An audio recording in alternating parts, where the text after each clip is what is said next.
to get this down. Hey, good morning, eighth grade. Hope you are all doing well and keeping busy and keeping up with your assignments. It's a bit of a challenge for all of us, this new way of learning and teaching. And you know, our classes are so interactive, and it's difficult not to have you brainstorming on the whiteboard and role playing and doing your presentations. Hi, Logan. Hi, Alyssa. Welcome, everyone. Today, our lesson is going to be on Oregon and the far west. And um, first of all, we're going to talk about why the Oregon Trail the Oregon Trail was so popular because it was really the only practical route at that time between 1843 and 1870 to go west. And why did people go west? Well, life was hard in the East. Hi, Natalie. Hi, Hannah. Hi, Kaya. Good to see you all. Um, Life was hard in the East. There was a lot of disease. The weather was difficult. But when people wanted to go west, because it was this new country, was thought to have really good and fertile soil, pretty easy to grow crops. And also, a married couple could claim 640 acres of land. And the land was pretty much disease free of the diseases that plagued the people in the East. Hi, Lillian. Hi, Julia. Um, and so, can you imagine today if anywhere in the world they gave you 640 acres of land? Well, there are some places that would be difficult to live, but this was not the case. It was difficult to arrive, but not difficult to stay there. Well, it did have its difficulties, but it was much better than what they were used to and much easier. Hi, Jinjin. I am not sure who the spectacular Spider-Man is. Can you identify yourself, please? Spectacular Spider-Man. Okay, so we're going to talk about that Oregon Trail, and it was a difficult route. It was a difficult thing for them to do, a difficult decision to make. So in 1834, a group of missionaries, oh, that's Nick. Okay. A group of missionaries traveled to the Oregon Territory, and after that, many other settlers traveled there. The trail, mostly the trail began in St. Louis, Missouri, and crossed over 2,000 miles of plains and mountains until they finally got to the Willamette Valley in Oregon. The journey took approximately 6 months, and travelers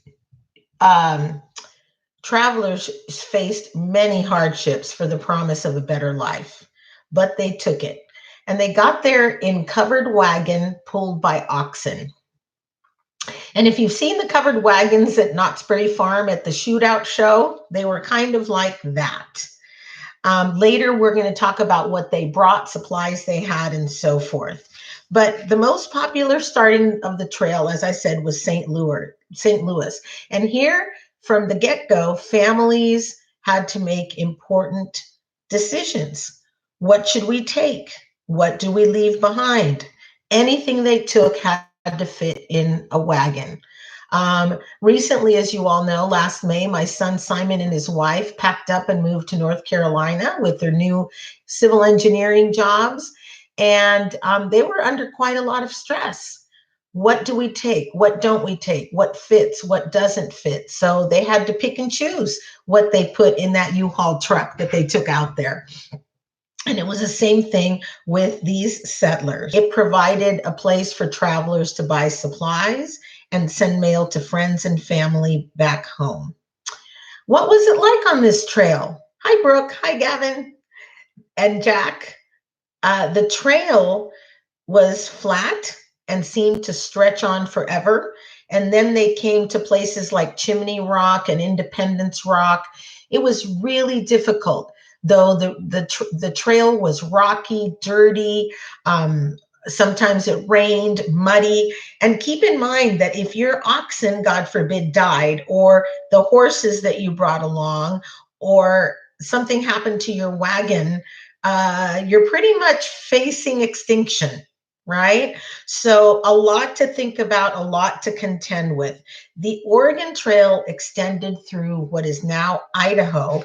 Um, it was also in this area that the trail split, and you could continue the Oregon Trail, or that's where the California Trail began. The California Trail was started after gold was discovered and in 1848. And of course, many people were lured to California because of the gold. So that's when that trail became popular. Good morning, Kate. Those who continued on the Oregon Trail came to Fort Hall, and this fort was originally built for a trading post for fur traders. And we're going to talk a little bit about the fur traders, the mountain men that you're going to read about, right? And it was big business to trap fur then because of the fashions in Europe. Uh, and so the fur traders, these mountain men, lived pretty much lives of isolation. They lived sometimes amongst the Indians. They married Indian women, and sometimes their success depended on their women, their knowledge, and their hard work. Hello, Kyle.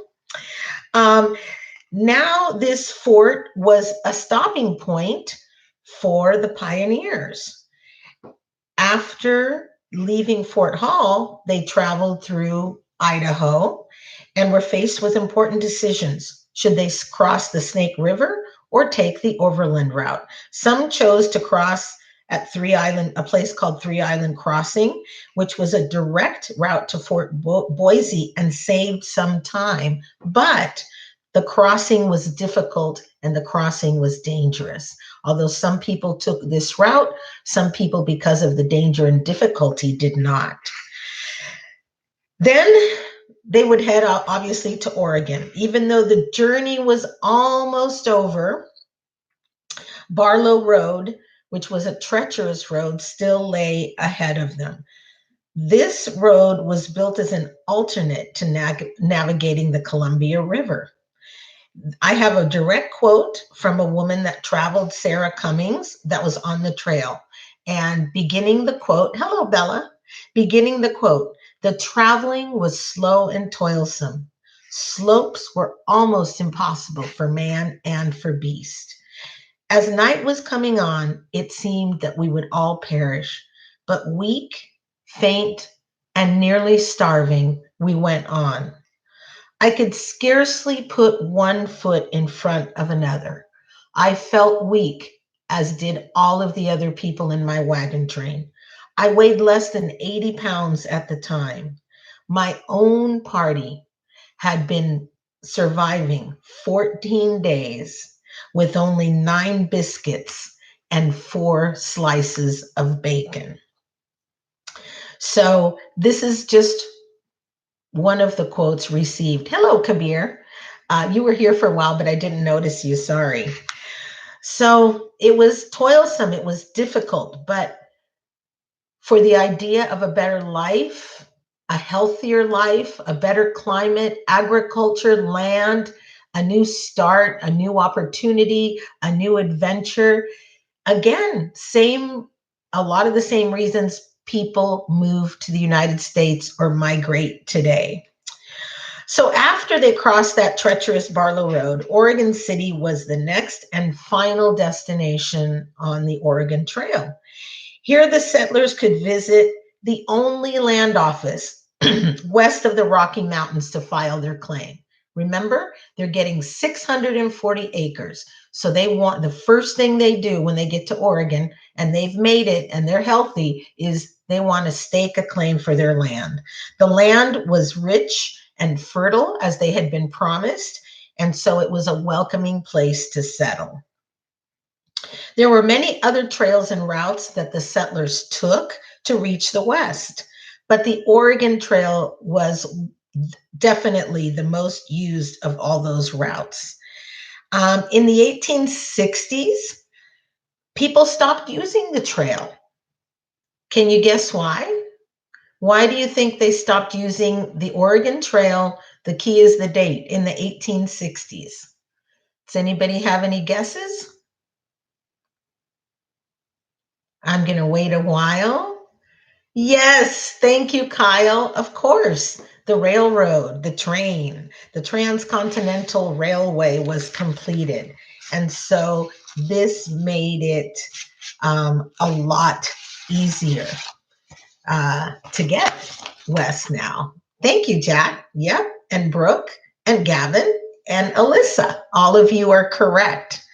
All right. So, what did these people need for the journey? They needed food that wouldn't spoil. Thank you, Lily, Hannah, Bella.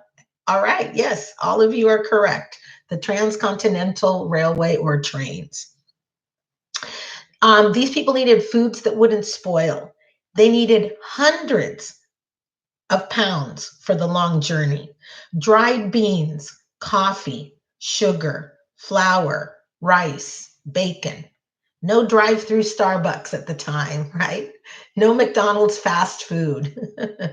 um, Everyone needed water, farm animals, milk cows that could walk along the wagon. Some people brought chickens. They brought pots for cooking over an open fire. They had to have matches. So, a lot of supplies, a lot of food, blankets, things to keep them warm. And they had to keep their animals fed and keep their animals healthy because they relied on them to get them to the Oregon country alive. Before leaving, wagon trains usually chose a leader who would act as a judge. And yes, of course, they were men because at this time, society was guided by men. He would listen and settle disputes between fellow travelers and punishing those that broke the rules that they had established. So they had trouble within the wagon train, right? People behaving properly, people following the rules, people having problems with each other. So, really, I'm thinking that's all they needed, right? Besides this treacherous travel, now they've got disputes and things to settle within themselves. Some of the rules were when to get up in the morning, when to stop for the night, how long you had. You couldn't be late. The wagon train would take off. Life on the trail was difficult. Many of them walked almost 2,000 miles to Oregon. Many immigrants didn't ride in the wagons because the paths were tough and you were jostled about and rocks and hills and all this. Generally, they rode in the wagons. When the weather was bad or if they were sick, they would ride in the wagons. Otherwise, most of them walked. They traveled through plains and deserts, and the trails would get very dusty. They would get very dirty. They would get dust in their noses, in their throats, in their lungs. The unfortunate immigrants who were last in the train were literally eating the dust of all of the ones in front of them. Another quote that I have for you is from a man named Ezra Meeker, a pioneer in 1852. And this is a primary source written in his diary. The dust got deeper and deeper every day. Going through it was like wading through water. Often it would lie in the road fully 6 inches deep, so fine that a person wading through it would scarcely leave a track. And when disturbed, such clouds, no words can describe it. It was terror. Hey, Jinjin. Jinjin says she was in Oregon last week. Well, you were in a place where many of those pioneers moved. Oregon is beautiful, beautiful place.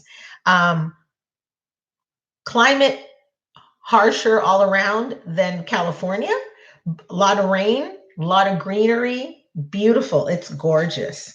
So, a typical day on the trail, you would wake up at 4 o'clock in the morning 4 o'clock in the morning.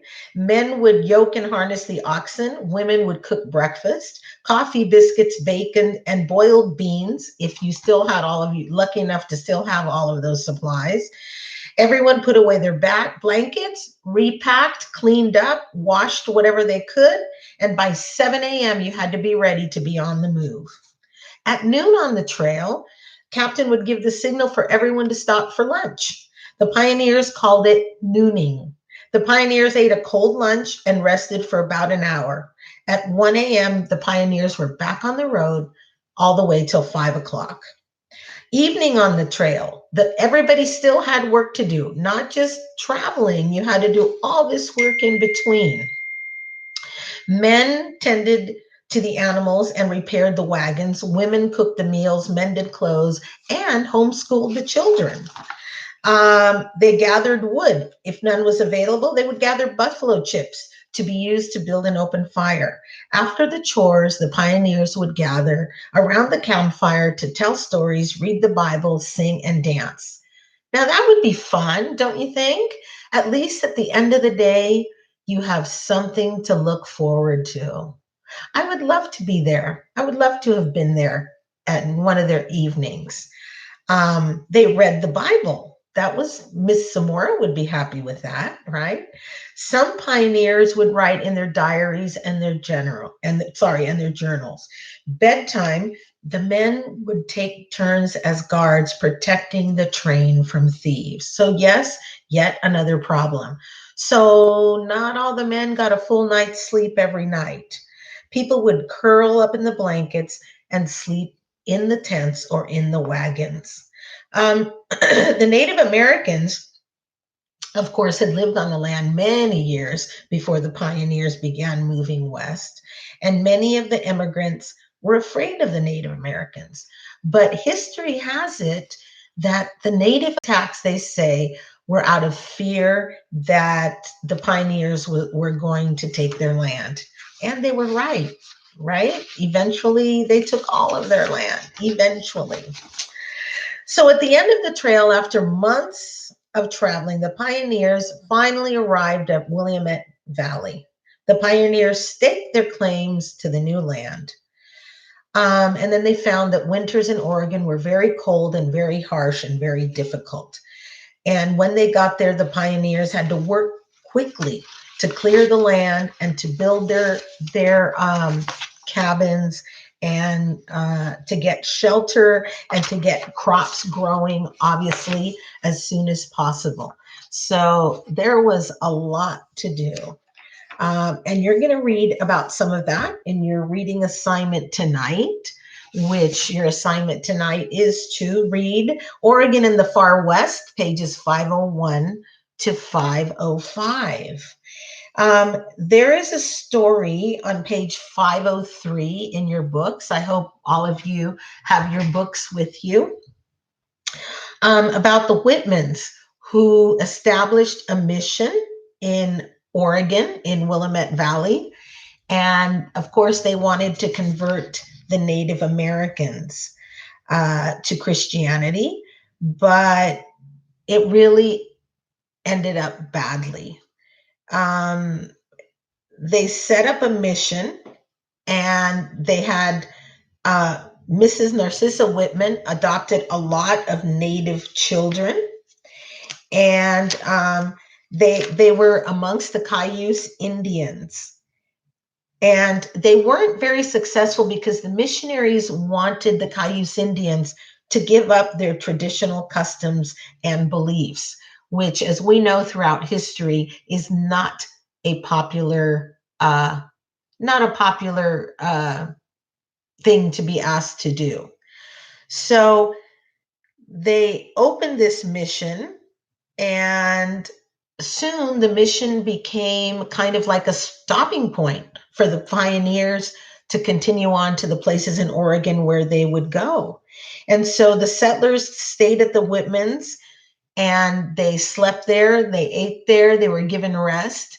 The sad part is, what did those settlers bring to the Whitman mission where Indians also lived? What did those settlers across coming across bring with them, besides their supplies, besides their trains, wagon trains, besides their oxen? What did they bring? Absolutely, Kyle and Kabir, they brought disease. And one of the diseases was I believe it was the measles. Yes, it was. There was thank you, Jack. You too, Gavin. It was a measles epidemic, and it really attacked the Indian children. And so the the Indians, of course, became angry, very angry at the Whitmans for guiding the settlers who brought these diseases to their families and their children. And a group of Cayuse Indians attacked the mission, killing the Whitmans and 10 others that were there. So news of the massacre increased government concerns about the safety of the Oregon country, because now you have the Indians very angry. Imagine if someone brought disease, started to kill all of our children, our relatives, and it could be pinpointed to a mission, a person bringing these settlers or these people in. Um, Eleanor and Lillian, good guesses, malaria and cholera, but they were not. It was not smallpox yet, Kyle, but it was measles. And these Indians had no immunity to measles, and therefore it killed them.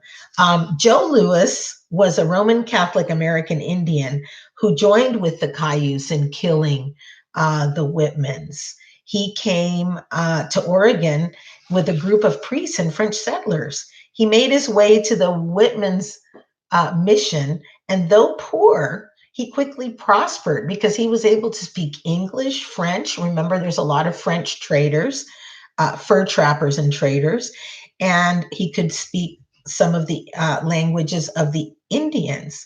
So Lewis caused a lot of disturbances, though, at the settlement, and he was sent away by the Whitmans. He was kicked out, banished, excommunicated, right?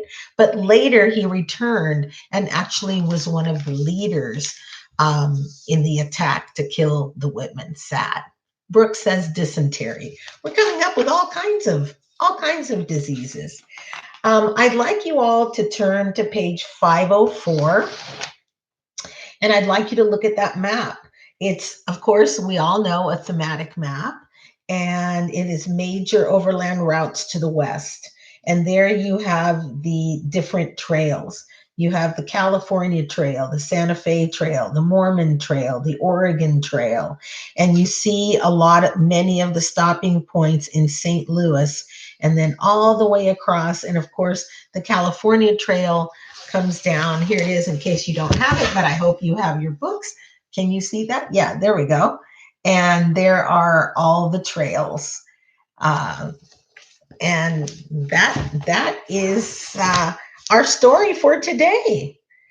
So give me some of the difficulties that the travelers faced. Any of you, what were some of the difficulties that the travelers faced?